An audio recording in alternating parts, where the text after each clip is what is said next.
ना शाम ਨੂੰ अस्सलाम वालेकुम friends, welcome to another video. नई वीडियो में आप सबको खुशामदीद। तो नाजरीन, आपको एक तरीका बताएंगे जिसमें क्या होता है कि सऊदी अरेबिया में अगर कोई कंपनी है, किसी ने आपको अप्रोच किया, आप अपनी होम कंट्री में हैं, इंडिया में है, पाकिस्तान में है, बांग्लादेश में है, तो प्रोसेस क्या होता है, किस तरह आप यहाँ पे आ सकते हैं और जॉब जॉब तो ऑलरेडी ऑफर हुई है ना आपको, और प्रोसेस क्या है और यहाँ पे आके आप डायरेक्ट जॉब पे लगते हैं। तो हमारे साथ नवीद भाई हैं, ये माशाल्लाह अभी तकरीबन 1.5 माह होने वाला है, ये पाकिस्तान से आए हैं। ये अपना अभी फ्रेश एक्सपीरियंस आप लोगों से शेयर करेंगे कि किन किन प्रोसेस से इनको गुजरना पड़ा है, क्योंकि ये अभी 2025 चल रहा है, सितंबर अक्टूबर, तो इसी दौरान ये आए हैं। और टोटल कितना टाइम लगा इन्हें, और यहाँ पे आके और वहाँ पे थे कुछ चीज़ों में इन्हें मिसकंसेप्शन कुछ ऐसी तो नहीं हुई कि वहाँ पे कुछ और बोला गया था, यहाँ पे आके कुछ और निकला है। तो इनसे ये चीज़ डिस्कस करते हैं।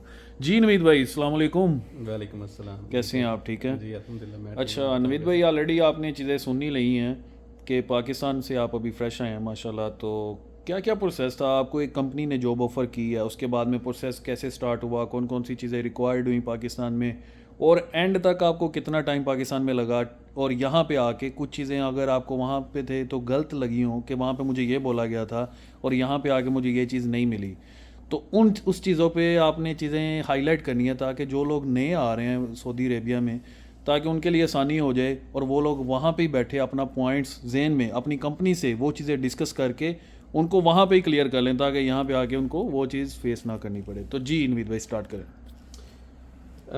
फ़र्स्ट ऑफ़ ऑल तो बहुत शुक्रिया। ये बड़ा आई बिलीव कि एक बड़ा इंटरेस्टिंग और कंसर्न रखने वाला टॉपिक है।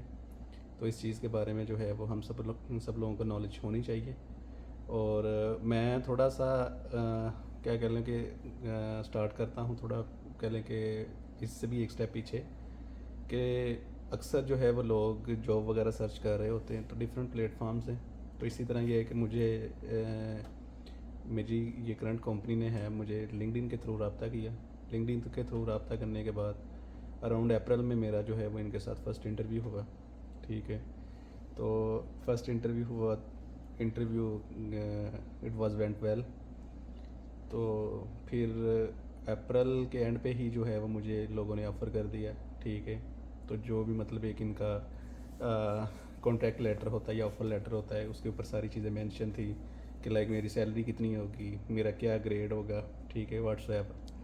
तो जब मैंने उस चीज़ को एक्सेप्ट कर लिया, उस चीज़ को एक्सेप्ट करने के बाद जो है ना वो मतलब इन लोगों ने मुझे इस चीज़ के बारे में गाइड किया कि लाइक अब पाकिस्तानी गवर्नमेंट ने जो है वो स्किल्स को ले देखते हुए ना डिफरेंट किस्म के जो लाइक आपको वो एक नैवटेक है पाकिस्तान में, एक नया गवर्नमेंट की तरफ से एक कह लें कि टेस्ट जनरेट हुआ है कि आपने कोई भी स्किल वर्कर है वो वहाँ पे नैपटेक को क्लियर करेगा। जैसे ही उसे नैपटेक क्लियर कर देगा तो फिर आप फर्दर अपने वीज़ा के लिए प्रोसेस की तरफ जा सकेंगे। लेकिन ये है कि मैं लकीली या अनलकीली मुझे उस प्रोसेस से नहीं गुजरना पड़ा। इसलिए कि मुझे जो इन लोगों ने प्रोफेशन दिया वो प्रोफेशन के लिए नैपटेक जो है वो रिक्वायर्ड नहीं था। लाइक आप कह लें कि अगर आपका लेबर का या पैकिंग शैकिंग का कोई इस तरह का वीज़ा है तो उसके लिए आपको नैपटेक की रिक्वायरमेंट नहीं होती। इट डज़ंट मीन कि वो मेरी करंट क्वालिफ़िकेशन या मेरी करंट जॉब जो है वो उस चीज़ से इफेक्ट हो रही थी, क्योंकि इस चीज़ की मेरे साथ कमिटमेंट थी कि ये सिर्फ़ और सिर्फ वीज़ा प्रोसेस करवाने के लिए ये चीज़ है। आपकी सैलरी, आपके अदर बेनिफिट्स जो भी चीज़ें हैं वो इस चीज़ से कोई मतलब इस वीज़े की टाइप से जो हैं वो चीज़ें अफेक्ट नहीं होंगी। तो चीज़ें ठीक थी, जो चीज़ें मेरे साथ मतलब इन लोगों की कमिटमेंट थी, आलमोस्ट आप कह लें कि मोर देन 95% वो चीज़ें वैसी ही थी। तो रह गई बात ये कि क्या चीज़ें डिस्कस करनी चाहिए। मैं ये चीज़ समझता हूँ कि जब आपको ये लोग किसी भी कंट्री से जब आपको ऑफ़र आती है तो आप उनके साथ सारी चीज़ें क्लियर करें, क्योंकि समहाउ हमारे माइंड में ये चीज़ भी चल रही होती है कि ये कंपनी ने मुझे रब्ता किया है, मेरी सिलेक्शन हुई है, अगर मैं बहुत रिजिड किस्म की इनके साथ शराइत रखूँगा तो हो सकता है कि ये आगे मूव ऑन कर जाएँ, मुझे कंसीडर ना करें। तो देखें, चीज़ें क्लैरिटी की तरफ लेके जानी चाहिए। तो मैं ये चीज़ समझता हूँ, मेरे साथ कुछ चीज़ें वर्बल डिस्कस हुई थी, आई बिलीव मुझे वो चीज़ें ईमेल पे इनके साथ लेनी चाहिए थी। तो अगर मैं वो चीज़ें ईमेल पे लेता तो हो सकता है वो मेरे लिए चीज़ें मज़ीद बेहतर होती। आप इनसे डिस्कस करें। लाइक नॉर्मली चीज़ें ज़्यादातर जो है वो आपके लिखी होती हैं कॉन्ट्रैक्ट लेटर के अंदर, लेकिन इन केस कोई चीज़ आपके माइंड में ऐसा कोई सवाल है जो कॉन्ट्रैक्ट लेटर के अंदर ना लिखा हो तो आप इनसे पूछ सकते हैं। आप इनसे अपनी फ़ैमिली के बारे में पूछ सकते हैं, या कि वो आपकी फ़ैमिली को फैमिली स्टेटस आपको दे रहे हैं नहीं दे रहे, अगर इन केस आपका फैमिली स्टेटस नहीं दे रहे तो आपकी फैमिली को लेके कोई आपको बेनिफिट दे रहे हैं, लाइक डिफरेंट ऑर्गेनाइजेशंस ऐसी हैं कि वो आपकी फैमिली का जो है वो वीज़ा टिकट्स एनुअली जो है ना वो आपकी वाइफ प्लस आपके अगर 2 बच्चे हैं उनके लिए वो चीज़ स्पॉन्सर करते हैं। ये चीज़ डिस्कस करनी चाहिए। ये चीज़ अगर आपने डिस्कस की है कॉन्ट्रैक्ट का पार्ट हो तो वेल एंड गुड, अदरवाइज़ ये कि आपको रिटर्न में चीज़ें लेनी चाहिए ताकि आपको यहाँ पे पहुँच के मुश्किल ना हो। ये तो कह लें कि ऑफ़र होने तक का मामला है। जब आपको एक तरह ऑफ़र हो जाएगी, ऑफ़र होने के बाद ये कि आपको किसी भी एजेंसी के ज़रिए पाकिस्तान में जो है ना वो लिंक करवा देते हैं ये लोग, फिर आगे एजेंसी ने आपका जो वीज़ा है वो सारे का सारा प्रोसेस करवाना होता है।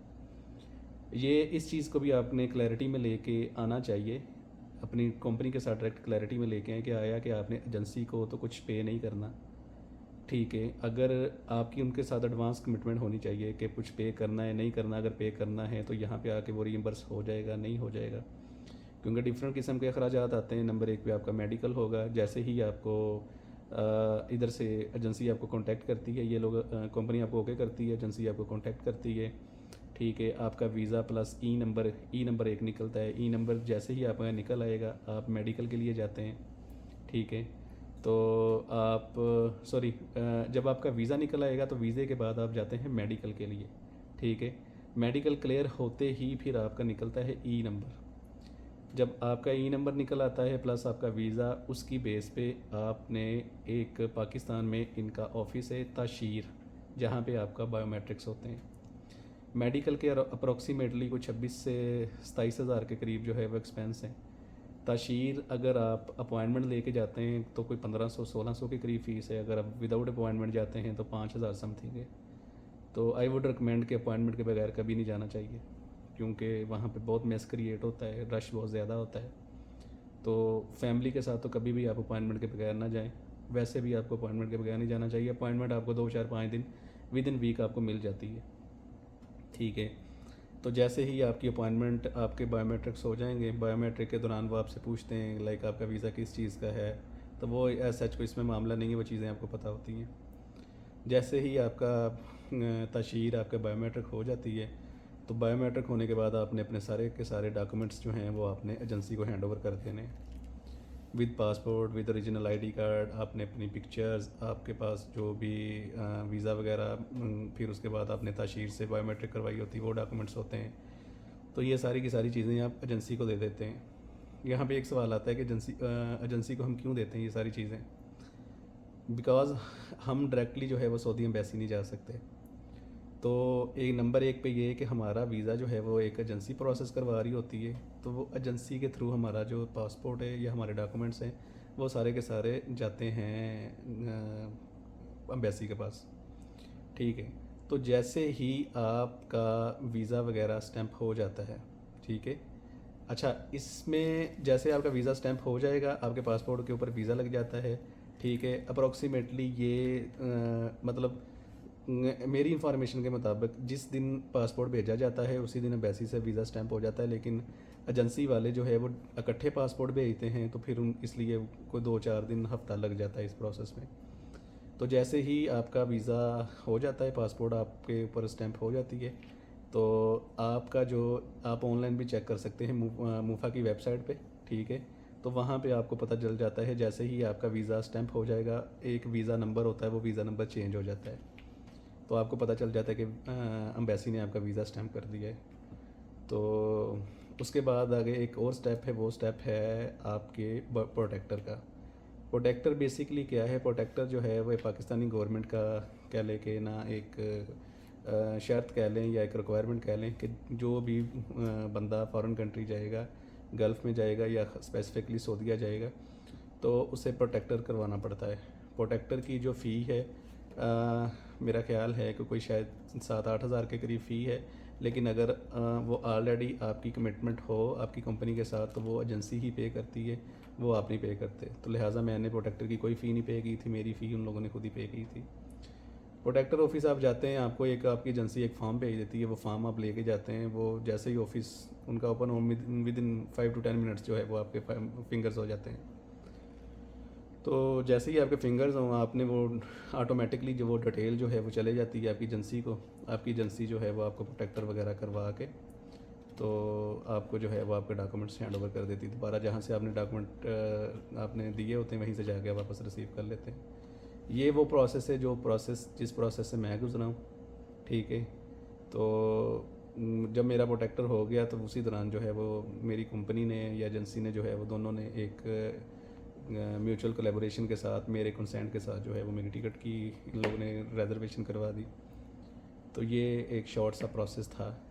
तो इसमें आई बिलीव कि जब मेरा वीज़ा आ गया उसके बाद टाइम नहीं लगा, लेकिन इंटरव्यू के बाद उसमें इस प्रोसेस में कुछ इंसिडेंट ऐसे हुए कि मतलब कह लें कि जो रिक्रूटर थे या एचआर का बंदा था वो अवेलेबल नहीं था, फिर बंदा चेंज हो गया, फिर एक्सीडेंटली एक बंदा जो है वो वैसे उसकी डेथ हो गई।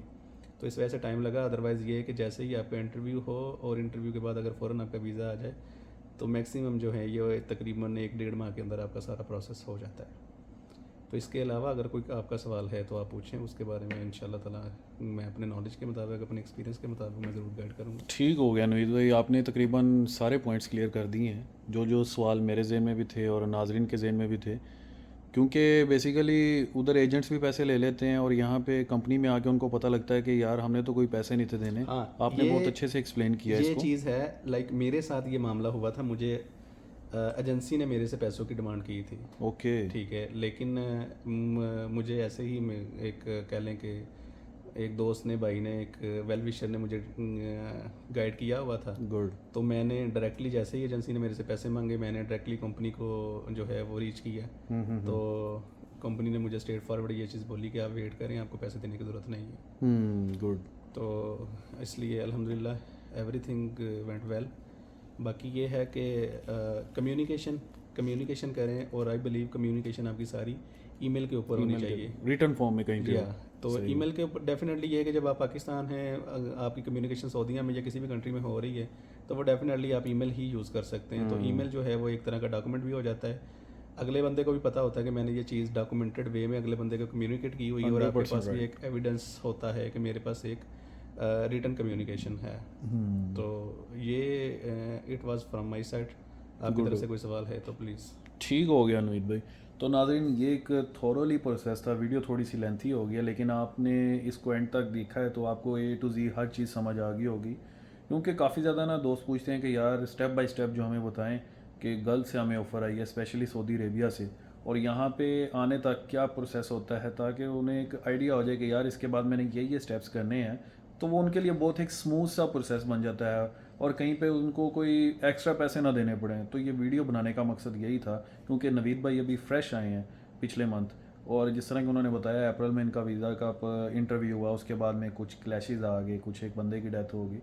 तो ये एक डिपेंड करता है सरकमस्टांसिस पे, कुछ सिचुएशंस में इस तरह हो जाता है, वरना नॉर्मली मैक्सिमम 1.5 माह, मैक्सिमम 2 माह, with in 60 days process easily complete हो जाता है।